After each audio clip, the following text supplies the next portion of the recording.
Hello and welcome to Let's Go to the Library. I'm Catherine Lenneberg and pleased to be here today with two librarians who haven't been here before, but we want to welcome them. They're both from the Anoka County Library System. Thank you so much for joining us. Hello. We have Rosalyn Hope, and you're a librarian at the Rum River Library. Yep.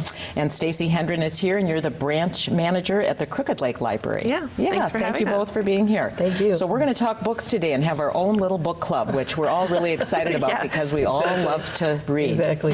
And we're going to start with topics, and then we're going to talk about books, hot topics that people are talking about, and then we'll talk about books that they could read if they're interested in that topic. So let's start with Downton Abbey. Big Yes. topic these days. Well, if you're mourning the fact that it's off the air, I would suggest, first of all, that the TV series is out of Australia. It's called A Place to Call Home. It takes place in the 1950s, and it has the family, like the Crawleys, and then it also has a village, and there's a nurse who moves into town that the matriarch can't stand, so you have the whole Maggie Smith thing going on there. And it takes place after World War II, so you get a feel for what Australia was like after World War II, which, you know, they had much more of experience with the Japanese than with the Germans. So it's just a really good series, really well done. So A Place to Call Home. But then if you want to read a book, I always recommend House at Tynesford by Natasha Solomons. That has that same upstairs, downstairs kind of feel. And I just finished The Lake House by Kate Morton, which I loved. Have you read anything? I have not, but she is on my list. Oh, that is so excited. Such a good book. And it seems like it's going to be, it's a kind of heartbreaking scenario where a little boy goes missing when he's like 3, I think, or 2. And so it's about that happens in the 1930s. And then it also takes place in the current, where this police detective, she's on administrative leave, basically, or else get fired, sort of a vacation with her grandfather. And she discovers this case from 60, 70 years ago and tries to solve it. And so it's all intertwined with, you know, before the war and during the war, and this family and this heartbreak, and it's just so well done. So if you're missing Downton Abbey, read The Lake House. All right. Really well Wonderful. done. Any more on that topic? Oh, I don't know. And whenever we talk about Downton Abbey, that always makes me think about Sherlock, and just the fact that, oh, I love watching Sherlock and some of the different I haven't authors. watched the Christmas one yet. Oh, I won't give anything away. Very good.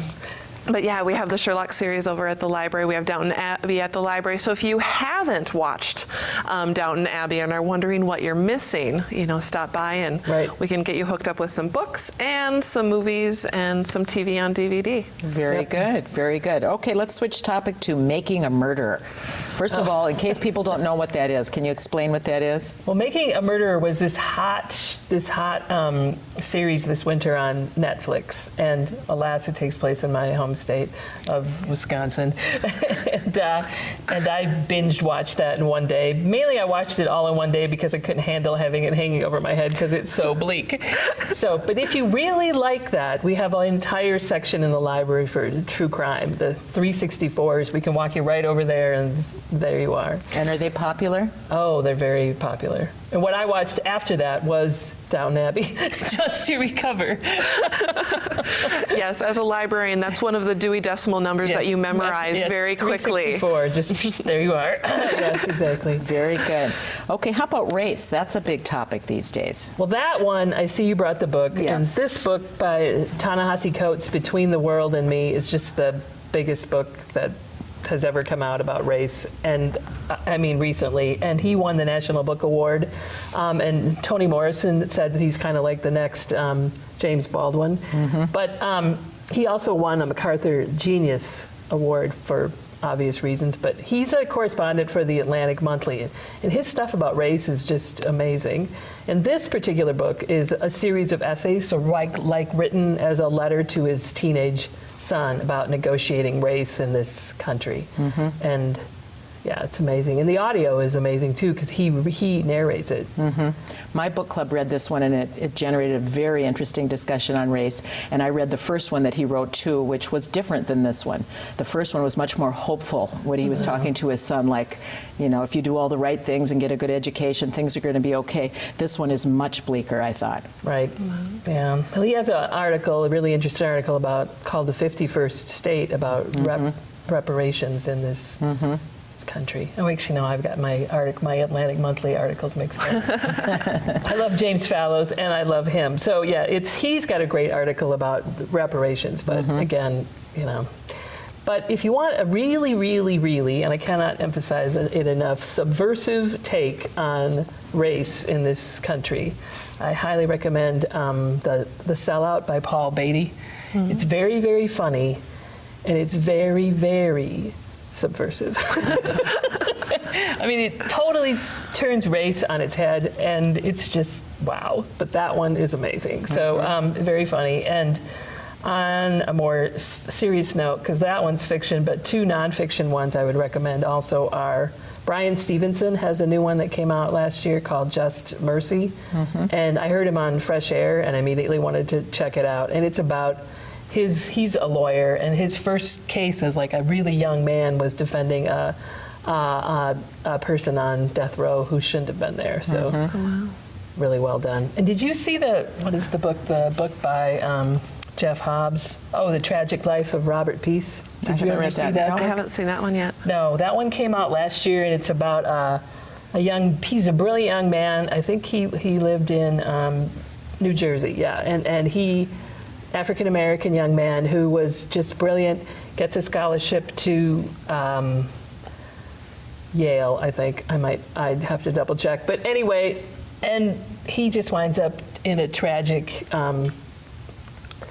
accident. He's not an accident, but there's a shooting and he gets killed, and it's just so heartbreaking. And just this rise and fall, and it really is about living in a poverty-stricken neighborhood, and he gets killed mainly for selling marijuana, which is legal in, you know, Colorado. So it's just such a tragic, didn't have to happen story, but that tells a lot about race too. I see you have Americana down here too. And I just finished Americana. I read that for one of my book clubs, and the reason I originally picked up the book was I saw the author, Chimamanda Ngozi Adichie, on a TED Talk, and she was talking, her TED Talk is about the danger of a single story and how stories are connected, but if we only know one story about another country, we can't generalize that story for the entire country.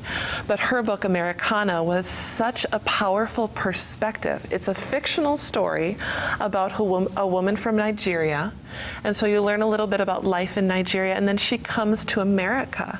And one of the statements in the book is, I never knew I was black until I came to America. And so she talks from a perspective of a black woman who is not African American in the United States, and kind of surviving in the United States, the different paths that she takes, the different relationships that she has, both with African American and white men. And so, you know, it's kind of a different take and a different perspective. And throughout this story, you see she has several different realizations about who she is and about just American culture and her personal attachments to Nigeria. And so it's just a fascinating story, but also a fascinating perspective. Right. So. And some of the jobs she had in that I thought was interesting too, and the relationship she had with her employer. Right. So she, employers of different economic levels and different there were many different ways that she got those jobs, not necessarily because of being employed through a resume, but it was very, very difficult. And I also thought the relationships with her roommates when she was at school in the United States, because she had no money and they did, and they didn't understand why she wouldn't pay for going out to dinner and all those things. That so comes up in the book with Robert Peace too. I mean, he's going to an incredibly rich Ivy League school, and it's just such a, that sort of speaks to you get the kids to school, but then what happens to them once they're there. Right, and where's that support? Right. So, yeah. Very powerful fictional story, but talks about, you know, we all have a story. Where are we going? So, how about the Paul Theroux book? Who liked that one? I did. He's good, and I love, I haven't read all of his books, but Deep South is interesting. It takes place during the 4 seasons of the year. So he goes, you know, into, he doesn't care about Charleston, he doesn't care about Atlanta. He wants to go to the really small towns in the very Deep South. And it's beautiful, but also the blatant, just casual racism kind of takes your breath away also. So that's an interesting take on traveling through that area now, and you just don't realize that it's just quite as bad as it is. So. Okay, let's switch topics to the Affordable Care Act. A lot of people are talking about that as well. Well, that was me. That was you. and I got to get it's America's Bitter Pill, right, by Steve Brill, which rhymes. But actually, that is kind of a page turner, I thought. And it's just a history of health insurance in this country. So if you're confused about health insurance and who isn't, and most of us are. Yeah, exactly. And you want to understand the history of the Affordable Care Act, and it's a really good read, and it talks about how to fix it and what options we have or what options we don't have, because health insurance didn't come down the way it came down in England or Canada, so the single payer is not going to be easily achieved, if ever. So it's just a really good read for a topic that you wouldn't think would be exciting. Right. And speaking of topics that you wouldn't think would be exciting, Hamilton, which is next on our list, right? Yes, let's talk about Hamilton. Hamilton. So that is a musical that's just the hottest thing on Broadway right now. Hard to get a ticket for. My daughter just got tickets for it. How about she's that? so excited. I know, exactly. I don't know how she's going to pay for them, but but anyway, but that one is written by Lin-Manuel Miranda, based on the Ron Chernow book called Hamilton. And he was on vacation. He was 2 chapters into that book and decided he would make a great hip-hop musical. And you just go, really? Really? Where did that pop into your brain? But it does. I mean, it's about immigration, which really ties into what's going on today. And anyway, if you really like that musical and you want some further reading, Sarah Vowell has a new book about Lafayette, and I love her. So.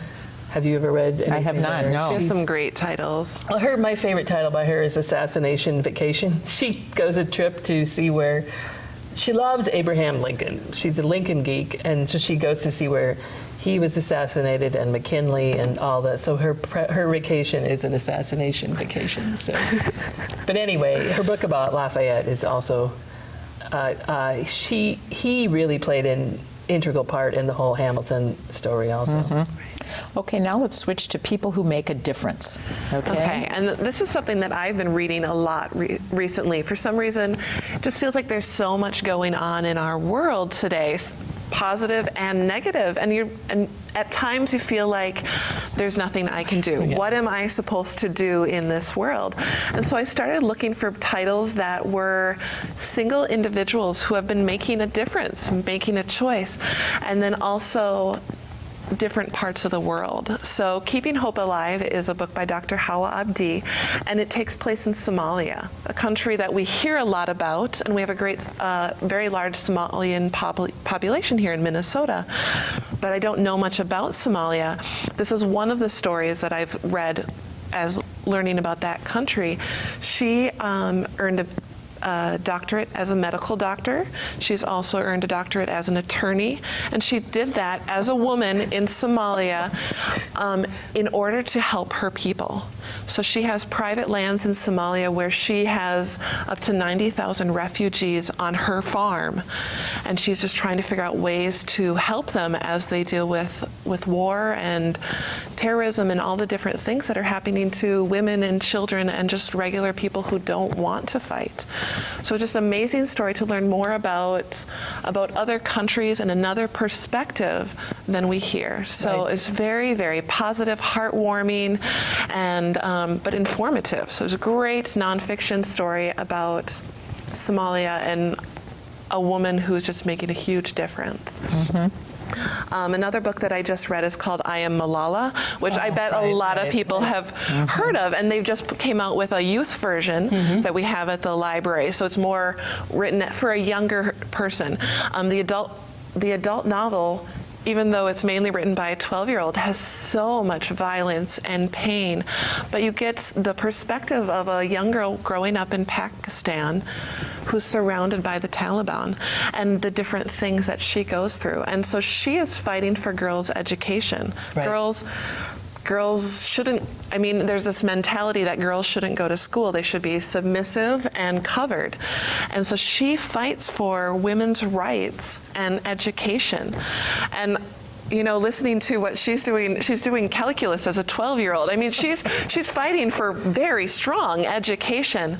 And because she was an activist and a speaker, she was shot in the head. And so she survived, and her story is so powerful. And it's interesting to hear her perspective. You know, she loves her country, she loves her people, she just wants to go home, but she can't because because she's not safe. And so it's a very powerful story, again, hearing another perspective of another part of the world that we hear a lot of fear about. Mm-hmm. Coming closer to home, there's two great books that I've read in the last couple of years. One is called Don't Shoot, and it's One Man, A Street Fellowship, and the End of Violence in Inner City America. And one of the things I really loved about this book, David M. Kennedy is a researcher, and he researches criminal justice and different things, police and, yeah, thinking of the wrong words. But what he does in this book is he talks about the research he did, and then the applications, the studies that he did in different inner city areas that had huge violence problems, huge drug problems. And what he did was partner with the police department, with the criminal justice system, with the local groups, with the social workers, and the community. So he went out into the community. He talked to the mothers, the girlfriends, the wives, all the people, the probation officers, the church leaders, and kind of said, we want a community. We want a safe community. We want to help you. And how overnight crime rates and drug rates plummeted. And it wasn't that all these people left, it was that they finally had this hope, and they had resources, and they made these connections.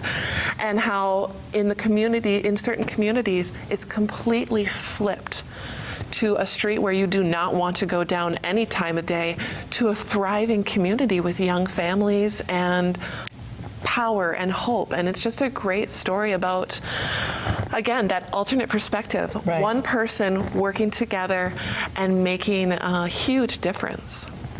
And another title is a book called The Good Food Revolution, and that's about Will Allen. And Will Allen is in Milwaukee. And what he started was kind of a grassroots campaign. He purchased this empty lot in a very, very poor area of Milwaukee and turned it into a garden, and very slowly developed this mass business. And I mean, it went from very, very, very struggling for many, many years to $1 million investments into this nonprofit.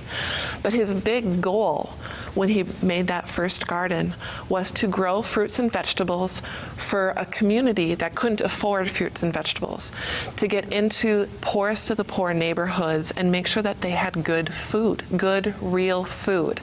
And so it's kind of expanded to this huge production with, he has the huge garden, the hydroponics, the worm composting, and all kinds of different things that are really taking care of our earth, taking care of our communities. And he's made partnerships all around to kind of help other small gardens expand and really reach their community. So those are 4 people who have just, you know, individual people who are passionate about something, like we're passionate about books and literacy, making a huge difference. So fantastic. Yeah. Well, the book, Half the Sky, is another one. Right, that's another one. That came out a couple years ago. Half the Sky is about women and the violence against women and how they're making strides to, you know, change it, because women do occupy, you know, half the sky is women. And so, and the other one that you mentioned that I may talk about is the Minnesota authors that we've got coming up here is Locally Laid by, it's how we built a plucky industry-changing egg farm from scratch by Lucy Amundsen. And that one is, I'm jumping ahead here. That's but okay. That one is, like, when you were talking about the farm and the Good local Food Revolution, yeah. in Milwaukee, she wrote that book. It just came out this past month, and it's about an egg farm in Renshaw, Minnesota, so up by Duluth. And I never thought that reading about an egg farm would be that engaging, but it's such a good book. It's so funny. And Lucy Amundsen's husband wanted to start this. She thought he was insane, and she didn't want to go along with him at all. So it's not sugar-coated at all about how hard it is, but it's about middle agriculture and getting that industry going again. So it's not just having some backyard chickens or not having these huge chicken farms, but it's in the middle and bringing jobs to the community. Wow. But what a great book, and it's hilarious too. And what's that one called again? Locally Laid. Locally Laid. That's the little double entendre on their name. So that is the name of their egg farm also. But she's rocking the whole media marketing thing too. I mean, they almost had an ad in the Super Bowl, and it's just such a funny book too. She's a very funny writer, but just the whole idea of starting that, and then when your partner in a marriage comes up with some idea that you go, what? But then you go along with it. Right, exactly. Right. So she's on board now. Good. So. All right, it's also the 20th anniversary of Charlotte Bronte's birthday. Charlotte Bronte is everywhere right now. I mean, her 200th birthday is next year. And so there's a new biography called Charlotte Bronte, A Fiery Heart, that just came out, and they wrote about that in the Star Tribune recently. And the book I just finished is called The Mad Woman Upstairs by Elizabeth Lowell, I believe, and I love that book. I mean, I know my husband always says, this is my new favorite musician, and I always say, this is my new favorite book, and like a half an hour later, okay, I have a new favorite, but that one, I just finished it, and it's so great, and it's Jane Eyre, but it's like a really sarcastic Jane Eyre meets Mr. Rochester. So she's not in awe of the Brontes at all. So that's refreshing. But it's also a homage to the Brontes, and as well as just a retelling, a parody, the whole thing rolled into one. It's about a girl who's the last living descendant of the Brontes. And she goes to Oxford. And of course, there's a grumpy older professor involved in this scenario. But it's so well done. I mean, it's just really, really funny. And there's a new one coming out next month, I think it is, or the end of this month, called Jane Steele. And that's about Jane Eyre as a serial killer. Oh my goodness. It's like Dexter meets Charlotte Bronte. Well, and just think of all the people Jane Eyre has to be really mad at. I mean, I wouldn't want to get in her way if she was a serial killer. So that, I don't know what that book's about. And she doesn't go to Thornfield. She goes back to where she grew up, the Reed household, and is in Cognito, and I don't know what ensues. That book hasn't come out yet, and there's a young adult book too called World of Ink and Shadows, which my daughter just finished, and that's about the Brontes and what they wrote as children, but it all spirals out of control, and that one is pretty powerful too. So it's just everywhere right now. Right. It's so exciting because when I see the 200th anniversary, it's like my initial reaction is, oh, I need to go back and reread the Bronte books, which we have at the library, of course, and I get so excited, but then it's so fun to see, oh, there's new Bronte stories. How can there be new Bronte stories? But it's the Mad so Woman Upstairs, exciting. I would highly recommend, because it talks about the whole Bronte thing, but again, it's not like, it's not in, they're not in love with the Brontes. She's very sarcastic, which I appreciate. So. Yeah, and I love Jane Eyre. I love that book. My husband hates it desperately. Like, I can't even mention Jane Eyre in the house. The Mad Woman Upstairs. So maybe also. he would. Yeah, maybe we'll read that one together. Read it together, because it really is for both people. And I love Jane Eyre too, but I was really happy to read in the book where the author says something like, Jane Eyre is just Charlotte Bronte writing herself a happy ending. And I was like, yeah, I always kind of wondered about that. All right, well, let's take a quick break, and then when we come back, we're going to talk about our favorite books that we're reading currently. Very good. Okay, so stay with us. We'll be right back. Me and my boy Matt had it good. He had catnip that was off the hook. But one day, he brings a girl home, and she's allergic to cats. Every sneeze was a nail in my coffin. Now I'm in a shelter. It's decent, but they don't even have Wi-Fi.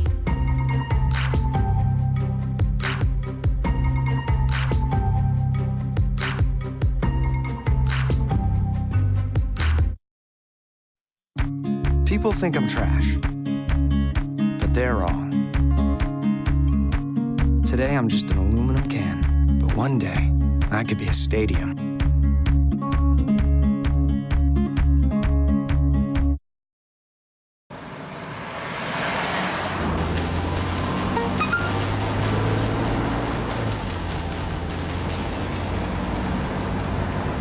The average text takes your eyes off the road for nearly 5 seconds.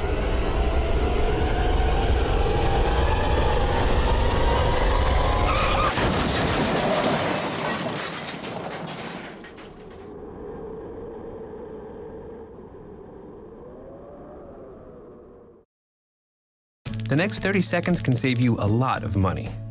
Just do your laundry in cold and stick to full loads. Auto-sleep your computers. Plug your gadgets in a power strip and switch it off when you're done. Headed out? Turn back your thermostat by 10 degrees. And drive sensibly. The more energy you save, the more money you save. Find other great tips at energysaver.gov.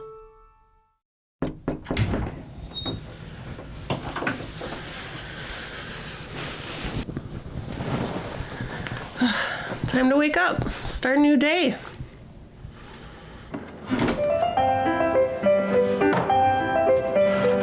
I'm sorry, honey. I can't play right now.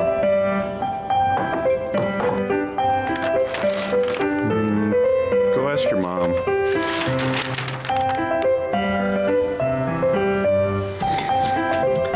Dessa, you can't spend all day sleeping.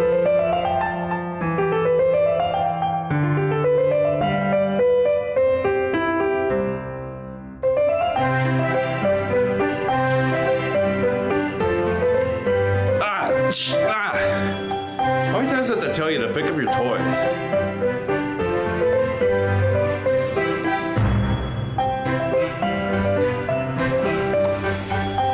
All right, sweetie. We'll be back in a little bit. Be good.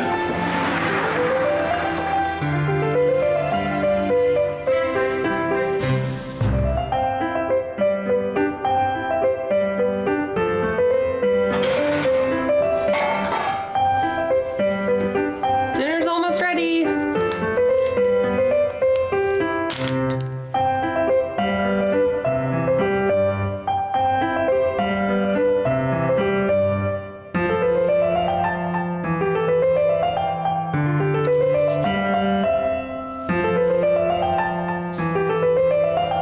Ah, how much she's grown.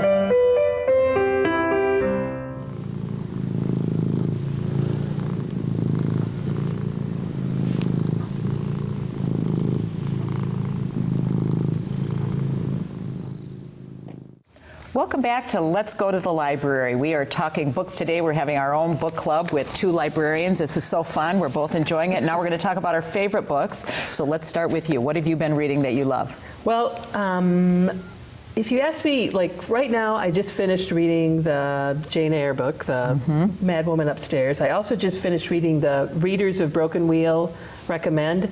Have you seen that one? It's brand new. It's by Katarina Bivald, and I've just probably massacred her name, but it's about a young woman who is in Sweden. She works at a bookstore. She's kind of shy, but she's made friends with this older woman in Iowa, and they talk about books. And they're pen pals. And the woman in Sweden gets laid off from her bookstore, and the older woman in Iowa says, well, come visit me in Broken Wheel, Iowa. So she comes to Iowa, and the older woman has died. So she's in Broken Wheel, Iowa, this incredibly small rundown town, and the people in the town are like, well, just stay in her house and visit for a while. And they're really kind to her, and she doesn't know how to pay them back, so she starts a bookstore. And it's just hilarious. I mean, it's very quirky, and it's a love story to books. And there's a great scene in there about Jane Eyre also. So speaking of the whole Jane Eyre tying thing, it all together. But yeah, I love that book. Is really great, and there's hilarious parts in that too, where it's sort of like the Newhart show way back when, with the quirky characters that would show up in the end. Yeah, it's very funny book. And Bill Bryson has a new one out too, if you like him. And I do like him. I like To Walk in the Woods. Right. Yes, he has a new one called The Road to Little Dribbling, which is about it's sort of he revisits his trip around England. He went there, he's lived there forever, but 20 years ago he wrote about traveling around England, and now he's revisiting that. And it's, he's still as funny, he's just older and grumpier. And I love what he said. He said something like, he said he's at the age where if he ever gets dementia, it would not be early onset dementia anymore. So that's his sense of humor. And his book makes me laugh. Just the opening, it's just funny. And let's see what else is. Oh, Major Pettigrew's Last Stand by Helen Simonson. Oh, that's another one that's on my list that I want to read I so love bad. That book. She has a new one coming out. Okay. This coming in a week or so. So Helen Simonson, her new one is The Summer Before the War, and that one, I just can't wait for that one to come out. And Kate DiCamillo has a new one coming out next month. I love her. Right. For big people. Right. No. Oh, it's a. I don't. Is it a? I don't know. Novel? I think it's for. I read kids' books all the time, Yeah. so I thought it was for kids. But Raimi Nightingale is her new one. Okay. So anytime she has a new one, it's a Time to celebrate. Exactly. And there are many young readers anxiously awaiting that one too. Right. So. My daughter and I this summer we read Flora and Ulysses. Oh, it's such a fantastic book. But it's so funny too. It's so funny, and like we say, it's a kid's book. But reading it as an adult, exactly. you see there are so many very mature themes in it that you just feel tied to it, and you just love it. Combined with a squirrel who has superhero powers because he was sucked up by a vacuum. How can you not love that? So exactly. And you were asking me about. So I have favorite authors, and basically I put that in the category anything they write, I will read. And one of them is Kate Atkinson. She's one of my favorites. Now, I just discovered her. I asked somebody at Potluck, I said, what should I read next? She said, have you read Kate Atkinson? And I said, no. And so I read Life After Life, which at first I thought, I don't know if this is going to work for me because it's so original and interesting.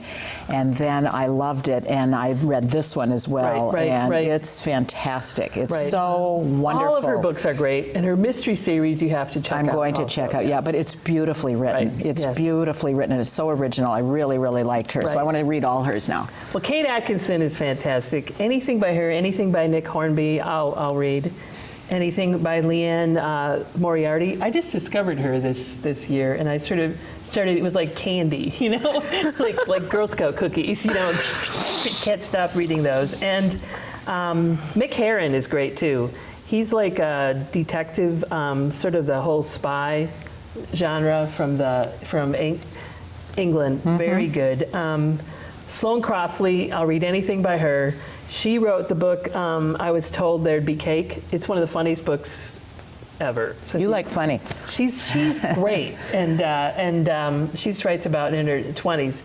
So, and I looked at her author pictures like, God, she's gorgeous and she's funny, but she's really fantastic. So, and then as far as nonfiction goes, anything by John Krakauer, anything by Eric Larson. Those two are amazing narrative nonfiction writers. And Bill Bryson. Those are my go-tos. Those are my Amazon standing orders, How about you, Stacey? But they're also available at the library. Yes, they're also available at the library, yes, of course. Well, looking at favorite authors, I think I jump into a completely different genre than Rosalyn. And what I kind of have is my political thriller favorite author. And I've been reading a lot of Brad Thor. And we have a lot of people who are really tied to Vince Flynn. And I have to admit, I just checked out my first Vince Flynn book this week. But what I really like is Brad Thor. And his main character is kind of that perfect all-American warrior. He fights for America. He loves America. He loves his country. He fights for the president. He does what's right. But he goes out, he goes to places where there's terrorists, where there's strife, where people are threatening America, and not just little threats, but this will destroy the entire United States as we know it. And he goes out and kind of single-handedly or with his team fights the bad guy without glory, nobody knows who he is national-wise, but he just goes out and gets what needs to be done. And so they're great political thrillers.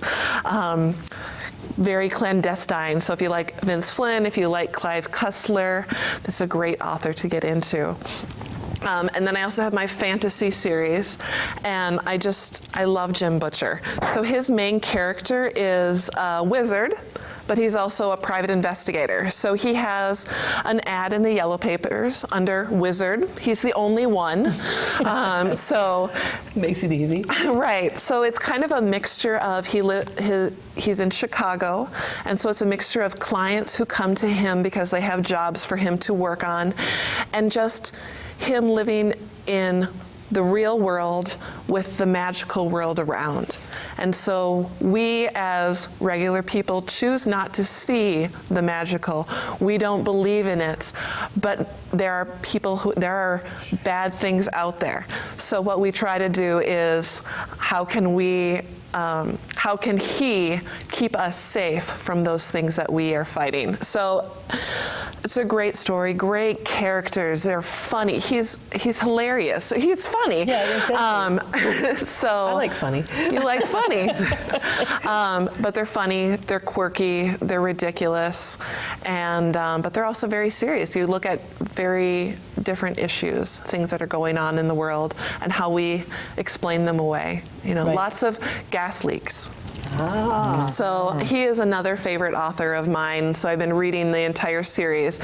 Keep checking whenever there's a new book out. Have to get on the request list right away and cheer. And I'm actually just started reading them over again, and I'm listening to the audiobooks. We have those at the library as well, and they're read by James Marsters. And they're fantastic. So if you find a great narrator, that's great narrator. So I'm really enjoying those and going back and reading those. Another favorite author who is not serious at all. This is my cozy mystery author for when I just need a quick read that'll make me laugh. Maybe it's a little ridiculous. It makes me a little angry too. It's like, can't you just pick him? Just marry Norman. So, but JOANNE FLUKE, Minnesota author, though now she has moved to sunny California. Well, and so, small town Minnesota, and pretty much every year, maybe twice, there's a murder. And of course, Hannah Swenson, the owner of the local cookie shop, is the person who's going to discover the body and solve the murder. So very light reads, very funny, and they have recipes. So if you need a great chocolate chip cookie recipe or watermelon cookies, or she had some wonderful blueberry muffins that were not your standard variation. Oh, good. My favorite recipe is it's a peppermint and chocolate bar. That's in her Christmas cookie book. But she has a brand new book that I'm on the list for called Wedding Day Murder. She's finally engaged, but I won't give away. Engaged to her, the way it sounds. I know. So she has several boyfriends, but she's a great baker. Exactly. So well, that's another fun author that I enjoy. My favorite book this year, though, that I've been recommending to all my friends is called The Crane Wife by Patrick Ness. It's a standalone novel. And what I just love about this book, it's magical realism. So at the very beginning of the book, it's the middle of the night, and he hears this scream, and he looks out the window, and there's a crane in his backyard with an arrow shot through its wing. 3 a.m. in the winter, he goes out in his socks and pulls an arrow out of the crane's wing, and the crane flies off. And that starts the story and the magical. It's just amazing. So he does art with books. So he actually cuts books and makes sculptures out of them. And there's a woman that he meets who makes sculptures with feathers. And so it's about family. It's about his relationships with his daughter's relationship to the world, because she just struggles to, she's angry and she's struggling with how she fits in, his relationship at work. And it's just a beautiful, beautiful tale.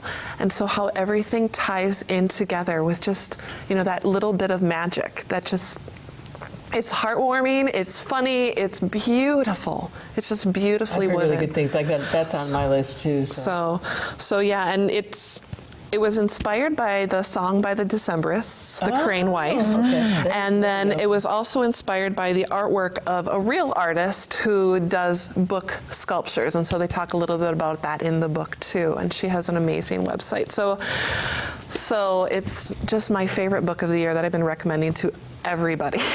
The one I recommended to everybody last year was The Girl Waits with Gun. Oh, I haven't read that. I haven't seen that one yet. It's by Amy Stewart. It's about, it's a very tall woman. So I imagine Amanda Hart playing her from Call the Midwife. Have you ever seen that? She's extremely tall, right?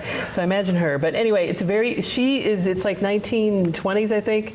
She and her sisters are driving down the road in their horse and buggy, and a car hits them, and the person driving this car in the 1920s is a real bully, and she decides to stand up to him because she wants to get reparations for the damage he did, and it just spirals out into this sort of detective story as well, and she gets involved in things she never thought she would, but she has a great relationship with her sisters. It's very quirky, and it's just really well. And I think it's going to be a series. I predict that it's going to be a series. PBS series? No, just like a detective. Oh, I see what you're saying. Yeah, okay. Well, and speaking of Maisie Dobbs, there's a new Maisie Dobbs out, which a lot of people are Maisie Dobbs fans. Yes. There's a brand new one of those coming out. Jacqueline WINSPEAR, yep. Yes, Good. A couple I really liked just recently are Patti Smith's M Train. Patti Smith is a performance artist and a musician, but she's also a writer. This is her second book. She wrote one on her relationship with Robert Mapplethorpe, who's an artist, and this has to do with her life after her husband died. And it's just very well written. She's a very interesting person, and I just really enjoyed it. The other one I just finished was the new John Irving book. I love John Irving. And he was, Carrie Miller had him on not too long ago, and it was really fun to listen to on her show. But this is the old John Irving, is why I liked it so much, because he covers a lot of topics, including the Catholic Church and Mexico and immigrant children, and the kids in it are called dump kids because they were raised in a dump. But then the main protagonist becomes an author, and it's just his whole journey. Also magical realism in this too, which John Irving does really well. So I'm recommending this to people as well. Oh, wonderful. So now let's switch gears a little bit and talk about children's and YA authors. Sure. And tell me what you see at the library there that we can recommend for young people. Well, who's really, really hot right now is anything by John Green. And as you were talking about how you did a mass read this year, I've read this year, 2015, I decided to read every single book he's written. Right. So he's very good. Very good, very powerful. Talks about lots of different topics and kind of, things that are going on in teens' lives. And then after I read all of his books, I've been reading all of David Levithan's books, and John Green and David Levithan do a lot of books together. There's one book where they go back and forth, Will Grayson. So they each write every other chapter from a different character's perspective. So it's just kind of fun to see authors play together. So those are my two authors right now that I'm reading. But realistic fiction has made such a comeback too from fantasy, so that's kind of cool to see with John Green. I've been doing some historic fiction with kids, and there's three that I really like. But last year was the Hired Girl by what's her name, Laura Amy Schlitz, and it's about, and also the book The War That Saved My Life by Kimberly Brubaker Bradley. But they're both about girls in abused situations who get taken out of the situation and thrive. So like The War That Saved My Life is a girl it's during the Blitz, so she moves out of London, and it's a great story about how she really thrives, like I said. And The Hired Girl is the same thing, but she gets taken out of she leaves of her own accord because her father and her brothers, it's a terrible situation, and she goes to the big city and gets a job as a hired girl and does so many stupid things. But she somehow manages to come through. Wow. But that's an excellent book too. Really, both really good books that came out last year. 2 other books that I read that just came out this past year. One is called Bone Gap by Laura Ruby. Right. And that's kind of, it's kind of like a fairy tale. It's not a fantasy story, but it has a lot of fantasy elements. 2 young boys, a young boy and his older brother, their parents have died, they're living alone, and this woman comes. And so you kind of hear her story. They find her hiding in the barn. And so then they kind of help her. And then she disappears, and everybody thinks she just left. But the younger boy, how he goes to save her, and what happens there. And then another one that I just finished called Everything, Everything by Nicola Yoon. And that one is about a 17-year-old who has never left her house. So it's that bubble baby. Oh, okay. Bubble baby. Her house is very protected, and she looks out the window, and there's new neighbors. And so there's a love interest, of course, gorgeous teenager who moves in next door, and kind of how her learning about her illness and the reality behind who she is, and as well as falling in love. So it's a very powerful story, and kind of hearing a new perspective. And can you imagine not leaving your house for 17 years? So I brought that home for my daughter, but she's like, I don't know if I can read another book about heartbreak. Oh, but it's very hopeful. Okay, that's good. There's a little heartbreak, but exactly. it's very positive. She did the whole John Green thing in The Fault in Our Stars, and it was just like,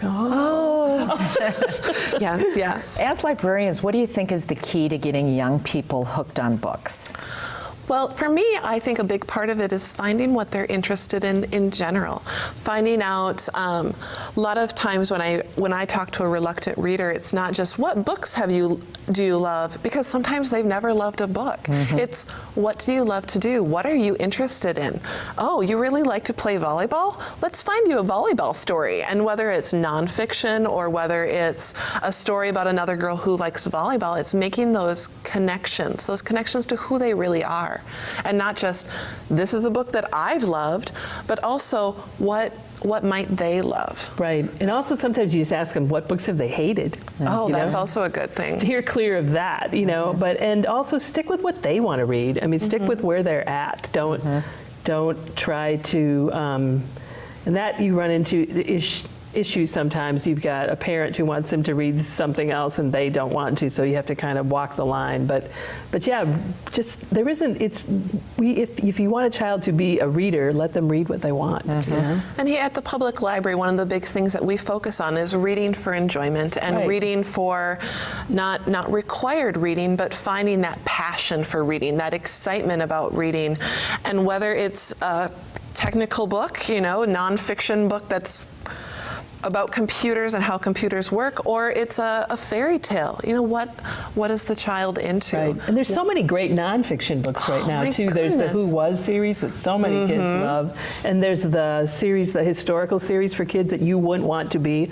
Like you wouldn't want to be on a pirate ship, or you wouldn't want to help build the Brooklyn Bridge, or it's just so. And they love that sort of disaster. Oh my goodness, what happened here? Story. So there's a lot of great nonfiction, and there's a lot of kids who like nonfiction. And there's a lot of adults. I mean, there's so much great narrative nonfiction out there right now. Right, and there's a lot of great graphic novels that are coming out and telling wonderful stories.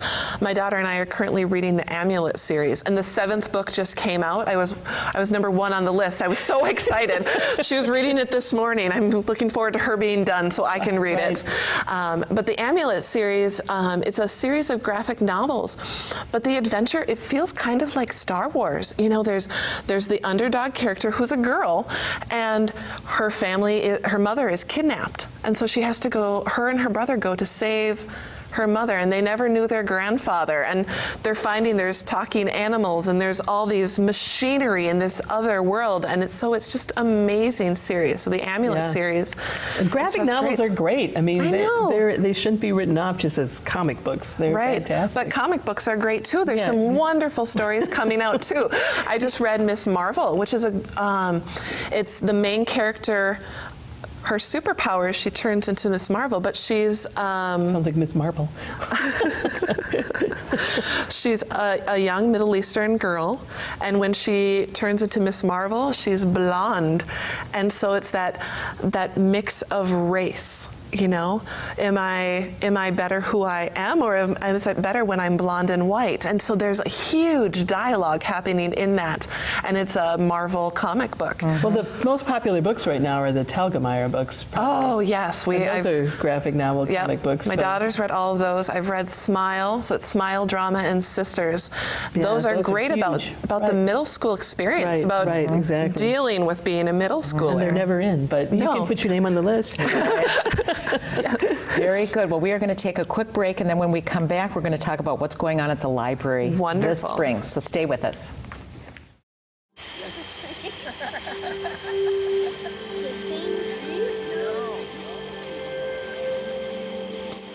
They're coming.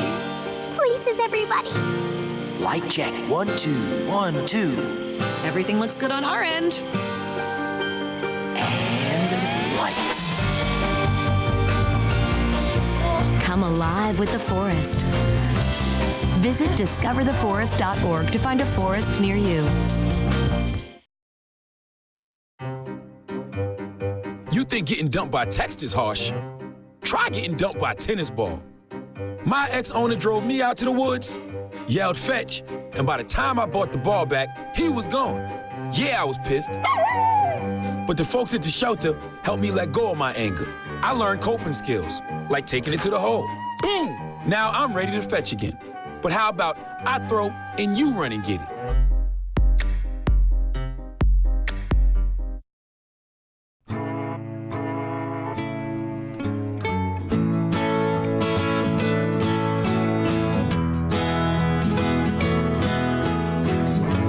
Wake the sun, tell him that I've begun to dream of things to come, and tell the trees not to look for me. I'm going to find some peace of mind. Wake the sun, wake the sun, wake the sun, wake the sun.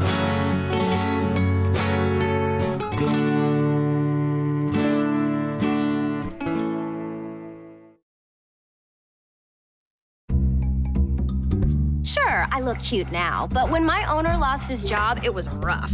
I was living on the street, and one night, me and this Cocker Spaniel got into it so bad, I wound up looking like an ice cream cone.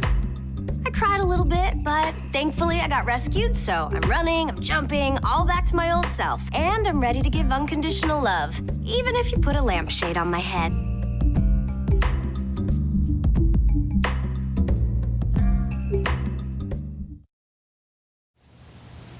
All right, we are back with our final segment of Let's Go to the Library, and we're talking to two librarians, and let's find out what's happening at the libraries this spring. Oh, this spring has been very busy. We have a lot of programs for kids, for adults. We just finished several author programs with adults for our Winter Read program, and we have some youth authors who are going to be coming in the next couple of months.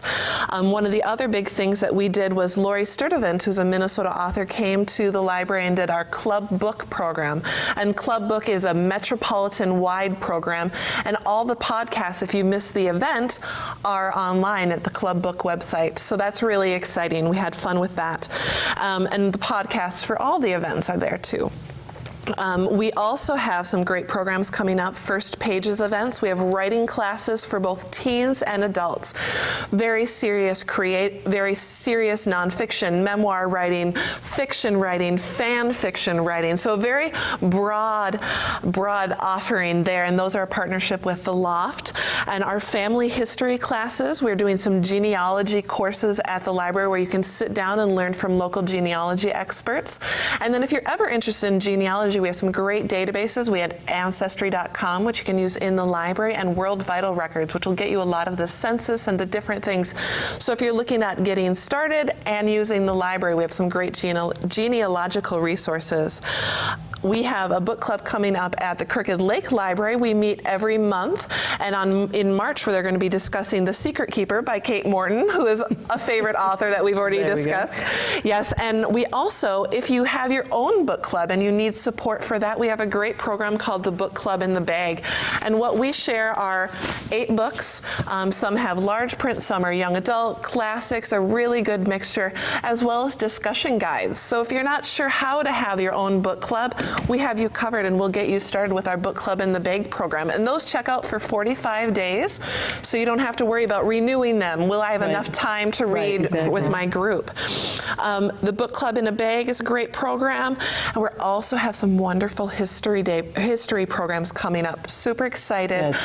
And what we're doing with our history programs, which are presented by the Anoka County Historical Society. They do a fantastic job. So. Yeah, they're doing one on suburbia. They're doing another one on the hospital. The hospital, yes, they've done some great programs. But what we're doing this spring is, in addition to doing the history program where you can sit and listen to a lecture and participate, we're going to be doing a digital preservation program. If you have materials that are representative of Anoka County history, bring them in, and we have experts who will digitally preserve those. You get a copy of the digital preservation. You get to keep your item, of course, and then we, as Anoka County and the state Minnesota Digital Library, will be taking in information about those artifacts. So it's a great opportunity for you to receive digitized files and for the state to learn more about what we're doing here in Anoka County. So just some great programs. Check out the events calendar on the website. Stop by the library for flyers. We have a lot going on. Very good. Now, Rosalyn, what if somebody doesn't know what they want to read? They know they want to read and they want to become a reader. What should they do? Well, the first thing you should do is come talk to us at the library. Obviously, the two of us could talk for a couple of days, so you're set. Just ask a librarian. But also, I'd like to point out Novelists, which is a great database on our website, and it has a lot of if you like lists. So, for example, if you like John Grisham, I would highly recommend Verdict by Nick Stone, which is a brand new book. Or if you like Bill Bryson, then you might want to try Rinker Buck's brand new book about driving the Oregon Trail with his brother. You know, I mean, it's funny and it's historical. And so that's a good resource if you like lists on novels. And it'll give you title read-alikes. It'll give you author read-alikes. Or you can series read-alikes. Or you can just type in subjects and it'll give you some books that might fit that. It's a great resource for if you can't remember what the name of a book is too. But and another possibility would be our website, the Anoka County Library website, our books page, and we have some great book lists there that I've created and curated some of them, and other people have. And so there's a good list right now about narrative nonfiction. So if you like John Krakauer or Eric Larson and they're stuck, go there. The list I just put together is all juvenile fantasy books, new fun fantasy books. So there's a huge variety. There's an upcoming book list is going to be about Shakespeare, because the 400th anniversary of his death is coming up. And in October, they're going to have Shakespeare Folio exhibition at the University of Minnesota Duluth. Oh, wow. Which should be huge. So those are some of the upcoming lists. And Library Reads is a great website too. And we have links to the Library Reads recommendation. And every month, librarians across the country, it's the 10 top books. So, new books. New books. So that's a great resource too. So I would recommend Novelists. But again, if you're stuck, just ask us. Okay. We love talking about books. What if you're literally stuck and you can't get to the library? Well, for example, if you're homebound, if you don't drive anymore, or if you're just temporarily out of commission, you've had surgery, give us a call, give our outreach services a call, and we can set you up with books or audiobooks for homebound. And that's a great service too, and I'm working on that on an interim basis right now, and I love sending out books or audiobooks. So if you are literally stuck at home and you need some good books, just give us a call and we'll get something to send out. And then we also have a great ebook service. So we have ebooks, we have e-audiobooks, we have e-magazines. So if you have a device, a smartphone, a tablet, or just a computer, anything, you can access the library 24 hours a day. And you can get those services, the ebooks. And if you're stuck at home, you can't get to the building, give us a call. We'll walk you through how to get that on your device and how to get set up. And so you can check out books from the library electronically. That's fantastic. You know, libraries are still very relevant today. Oh, yeah. They've really changed with the times, which it's really, really great to see. And I want to thank you both for being here. Both of you, Rosalyn and Stacey. So much fun. Like you say, we could keep talking for hours, but we've been going for an hour, and so we are out of time. And so we want to thank you for watching our show, and thank you for watching QCTV.